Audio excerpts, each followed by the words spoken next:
है, ना कोई आलम के इल्म का पूछता है, बस इतना पूछते हैं कि ये जाकर कितने वाला है। बिस्मिल्लाह, मौला उसका कबूल फरमाए, बुजुर्गों की रूह राजी हो आप पे कि शब आशूर का एहतमाम किया आपने, बुनियाद करबला का एहतमाम किया है। पाक उम्मुल मुसाहिब बीबी राजी हो, सारा साल बीबी उम्मुल मुसाहिब का पुरसा देने वालों, आओ मिलके बीबी उम्मुल मुसाहिब को उसकी दुखिया माँ का पुरसा दे। मैंने आयत इसलिए पढ़ी इसलिए है कि लोग कहते हैं जनाब ऐसा कुछ हुआ ही नहीं, भला कोई बीबी पाक के साथ ऐसा कर सकता है? और बीबी का हया सामने रख के बीबी की मजलूमियत पे पर्दा डालने वालों, इन लाइनों ने तो मोहम्मद का भी हया नहीं किया, और बीबी पाक का हया उसी नहीं करना है जिसने मोहम्मद का किया। अब मेरे मोहम्मद का हया जिन्होंने नहीं किया उनके बारे में कुरान की सूरह तौबा की 73 नंबर आयत में अल्लाह पेश कर रहा है। वाकया ये कि मेरे नबी ने ऐलान किया कि कोई बालिग मर्द मदीने में नहीं रहेगा, वो सारे मेरे साथ जंगे तबूक पे जाएंगे, इल्ला अली, सवाए अली के। अली जंग पे मेरे साथ नहीं जाएगा, बाकी सारे जाएंगे। जब मौला अली को पता चला कि रसूल पाक लश्कर लेके जंगे तबूक पे जा रहे हैं और नबी ने ऐलान किया कि अली नहीं जाएगा, तो फौरन मौला अली नबी के खिदमत में हाजिर, या रसूल अल्लाह, सुना है आप जिहाद पे जा रहे हैं? फरमाया हाँ मैं जिहाद पे जा रहा हूँ। सुना है आप सबको लेके जा रहे हैं? हाँ मैं सबको लेके जा रहा हूँ। मैंने सुना या रसूल अल्लाह आपने कहा कि अली नहीं जाएगा? फरमाया हाँ मैंने कहा अली नहीं जाएगा। अली फरमाता या रसूल अल्लाह अगर मैं ही न गया तो जंग कैसे होगी? अगर मैं न गया, मेहरबानी बहुत जज़ाकल्लाह खैरा, क्योंकि मेरा मतलब नज़र यही है कि मैं खादम हूँ कौम का, खादम हूँ अदादारों का, बस आपके नमहाक की तवज्जो मेरी तरफ है काफ़ी है। बाकी दाद रखिएगा न्यादों वालों के लिए। बीमारी इतनी हो गई है कि जिसकी जितनी न्याद है उसकी आगे उतनी दाद है। अब समझना या रसूल अल्लाह मेरे बारे में क्या क्या नहीं देगा? कहा मैंने कहा तुम या रसूल अगर मैं न गया तो जंग कैसे होगी? या रसूल अल्लाह मर्दे मैदान मैं हूं, मर्दे मैदान में हूं, आप मेरे बारे में कह रहे हैं कि अली नहीं जाएगा। या रसूल अल्लाह मुझे आप इन मदीने में, इस मदीने में औरतों और बच्चों के दरमियान छोड़ के जा रहे हैं। मर्दे मैदान मैं हूं और इन औरतों बच्चों के दरमियान मुझे छोड़ के जा रहे हैं। कहा या अली मेरी मजबूरी है तुम्हें छोड़ के जाना। या रसूल अल्लाह क्या मजबूरी है आपकी? कहा मेरी मजबूरी यह है कि मुझे अपने बाद अपने जैसा अमीन तेरे अलावा कोई नजर नहीं आया।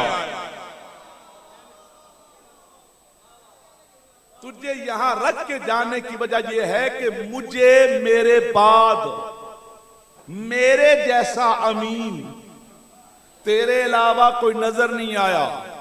जब अली ने कहा या रसूल अल्लाह मुझे मर्दे मैदान को मैदान जंग पे लेके जाइए, अली ने इसरार फरमाया तो नबी ने अली के शाने पे हाथ रख के कहा या अली अंता मिन्नी बिमंज़िलत हारून में मूसा, अली तू मेरे लिए वैसे ही है जैसे मूसा के लिए हारून था। इस मौके पे ये हदीस भी सही बुखारी में लिखी है कि रसूल ने फरमाया या अली अंता मिन्नी बिमंज़िलत हारून में मूसा, अली तू मेरे लिए वैसे ही है जैसे मूसा के लिए हारून था। लो जनाब इस हदीस को सुन के अली रह गए, सारे मर्दे मैदान, सारे मर्द बालग बच्चे और औरतें रह गए, बाकी कोई मर्द अली के अलावा मदीने में नबी ने रखा ही नहीं। मुत्तफिका वाकया, सबको लेकर नबी जंगे तबूक पे गए और जब तबूक में पहुंचे तो सारे लश्कर को ठहरा के मेरे नबी अकेले किला तबूक के सामने चले गए। अंदर से यहूदियों का सरदार बाहर आया, उसने आके कहा अल्लाह के नबी हमने सुना है आप जंग करने आए हैं और हमने ये भी सुना है कि अली नहीं आए। हमने सुना है आप बहुत बड़ा लश्कर लेके आए हैं और ये भी सुना है कि इस लश्कर में अली नहीं है। हमने खैबर में भी सुना था कि अली नहीं आए। अल्लाह अकबर। और आज भी यही सुन रहे हैं कि अली नहीं आए। हम खैबर की तरह दोबारा मरना नहीं चाहते। हमने खैबर में सुना था अली नहीं आए, पर जब आपने नात अली को पढ़ा था, अली के आने में देर नहीं लगी। बहुत शुक्रिया आपका। आप नाते, हम यहां सुन रहे हैं कि अली नहीं आए, आपने नाते अली पढ़नी है, अली के आने में देर नहीं लगनी, इसलिए हमें माफी दें। हमसे जो माल गनीमत लेना ले ले, हमसे जो माल लेना है ले ले, हमें माफी दे, जंग न करे। लो जनाब, मेरे नबी की जबान से किला तबूक फतह हो गया। अल्लाह अकबर। बगैर लड़े मेरे नबी की जबान से किला तबूक फतह हो गया। बगैर लड़े किला तबूक फतह हो गया। मनो मन सोना, टनो टन चांदी माले गनीमत का मिला, और नबी ने वही सोना चांदी तोड़ तोड़ के सारे लश्कर में बराबर बराबर तकसीम किया। अली के खैबर फतह करने से मेरी अम्मी जान को पेट भर के खजूरें नसीब हुई। मेरे मोहम्मद के किला तबूक फतह करने से अरब के फकीरों को सोना देखना नसीब हुआ।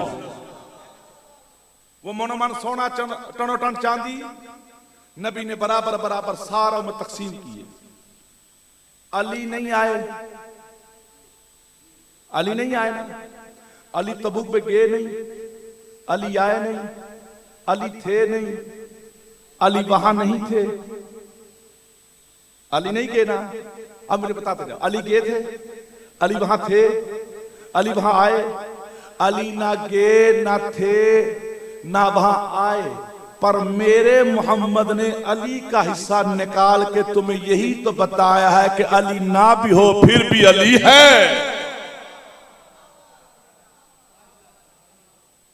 अली जंग पे गए ही नहीं, लेकिन मेरे मोहम्मद ने अली का भी हिस्सा निकाला। लो जनाब, ये जंग तबूक फतह हो गई, किला तबूक फतह हो गया मेरे मोहम्मद की ज़बान से।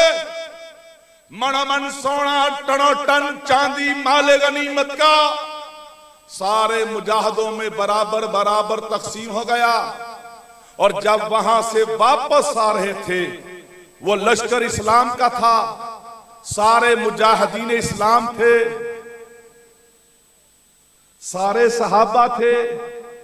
पक्की बात है ना, जो मेरे नबी के साथ लश्कर में गए वो सारे सहाबा थे, मुजाहिदीन इस्लाम थे।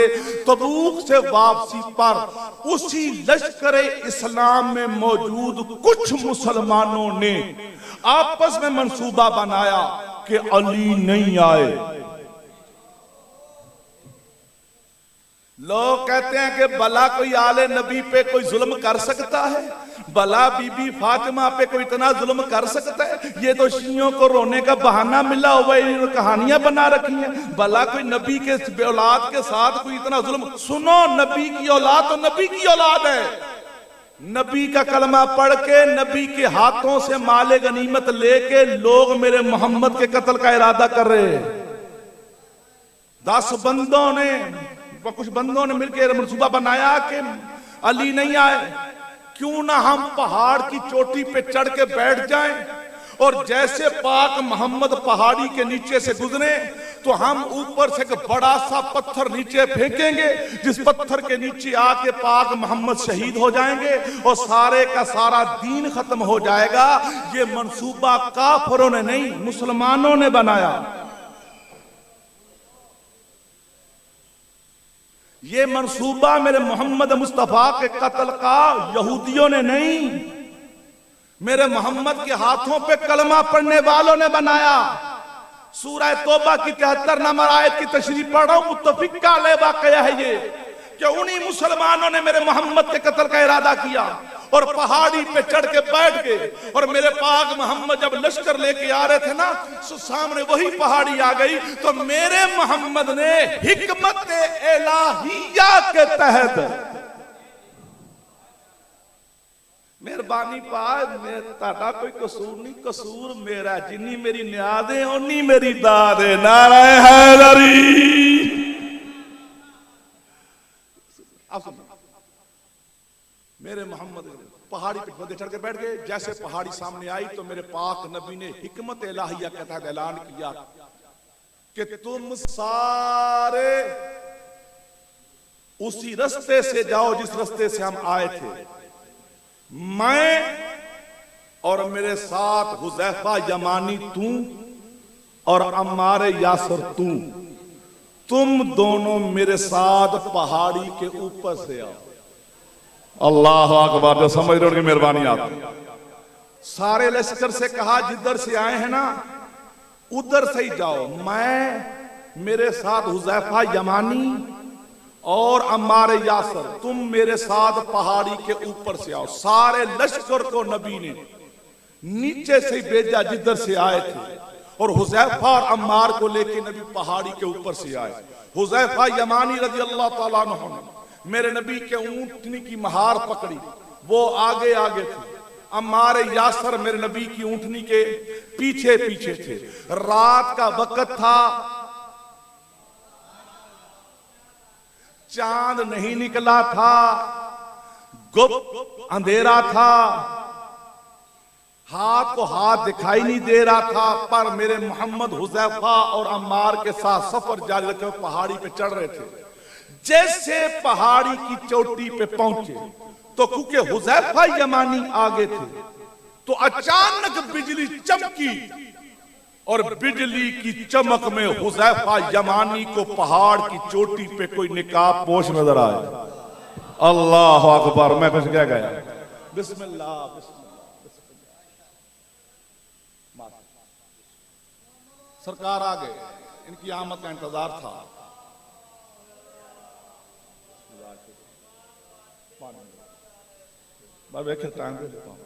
लो जनाब, अल्हम्दुलिल्लाह बेहतरीन आज मिजाज मौजूद नमाज आकर आ गया। पाक बीबी का खास करम है, कोई रंग अंदाजी नहीं, खलूस के साथ पढ़ने वाला आ गया। बस मैं इंतजार रख रहा हूं।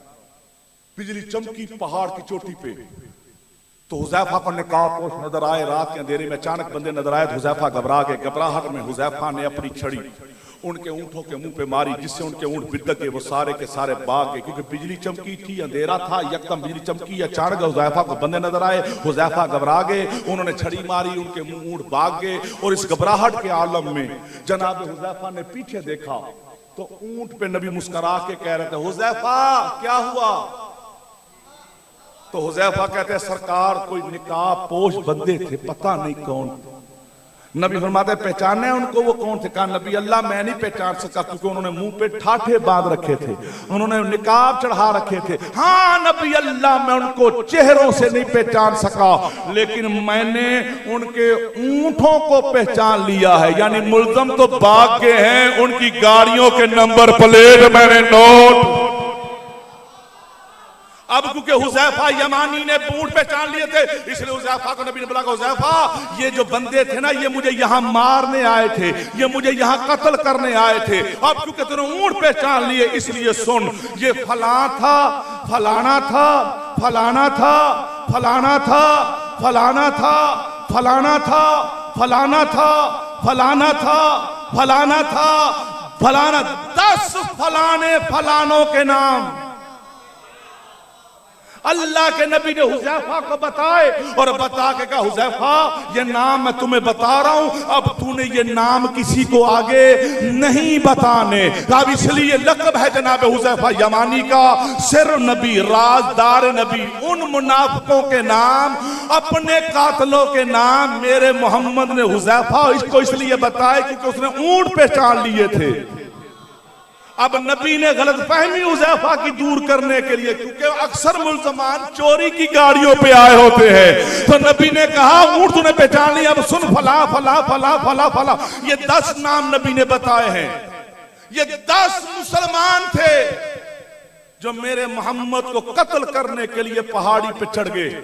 और जनाब जब खैरियत से वापस आ गए तो ये नाम सिर्फ हुज़ैफा को पता थे।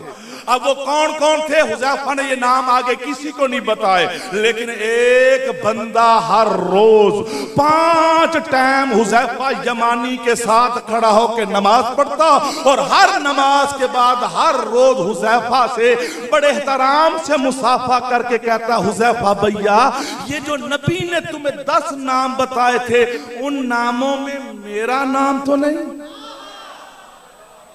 मैं कुछ कह गया। ओ दुनिया वालों, ये रात शब आशूर की बुनियाद की रात है और मौलवी कहते हैं कि कोई बीबी फातिमा को के साथ कोई इतना जुल्म कर सकता है। और जिन्होंने रात के अंधेरे में मोहम्मद के कत्ल का इरादा बनाया था ना, मोहम्मद की आंखें बंद होने के बाद उन्होंने दिन दिहाड़े मोहम्मद की बेटी के घर चलाया। ओ दुनिया वालों, हमसे पूछते रहो, ये काले कपड़े हमने 10 मुहर्रम से पहनने नहीं शुरू किए, हमने उस दिन से पहनने शुरू किए जब से मोहम्मद की बेटी मोहम्मद का जनाजा रख के 3 दिन तक बैठी इंतजार करती रही कि शायद मुसलमान आके मेरे बाबा का जनाजा उठाए। 3 दिन तक कोई ना आया और बादत मोहम्मद जब लोग मदीने आए तो ढोल बाजे बजाए जा रहे थे, लोग मुबारकें दे रहे थे। मोहम्मद की बेटी रो रो के यही कह रही थी, सुबह